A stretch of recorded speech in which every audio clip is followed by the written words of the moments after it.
اور اب آپ کو بتائیں کہ ڈائیو پاک موٹرز کراچی نے بابا گرو نانک یونیورسٹی ننکانہ صاحب کو 5 جدید ڈیجیٹل فوٹو کاپیرز عطیہ کیے ہیں، جن کی مجموعی مالیت تقریباً 24 لاکھ روپے ہے۔ ڈائیو پاک موٹرز کے مینیجنگ ڈائریکٹر محمد ایوب خان اور ڈائریکٹر سیلز طاہر جاوید نے بابا گرو نانک یونیورسٹی کا دورہ کیا اور باقاعدہ طور پر ڈیجیٹل فوٹو کاپیرز یونیورسٹی انتظامیہ کے سپرد کیے۔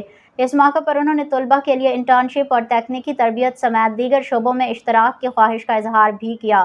یہ عطیہ یونیورسٹی کے انتظامیہ اور تعلیمی کارکردگی کو بہتر بنانے میں مددگار ثابت ہوگا اور اس کے تعلیمی مشن کو سہارا دے گا، جو طلباء اور عملے کے معیاری تعلیم اور جدید سہولیات کی فراہمی پر مرکوز ہے۔ بابا گرو نانک یونیورسٹی کے رجسٹرار جناب مبشر طارق نے ڈائیو پاک موٹرز کے اس قیمتی عطیے پر دلی شکریہ ادا کیا ہے۔ انہوں نے اس عطیے کے مثبت اثرات کو سراہا اور دونوں اداروں کے درمیان آئندہ تعاون کو امکانات کا خیر مقدم کیا۔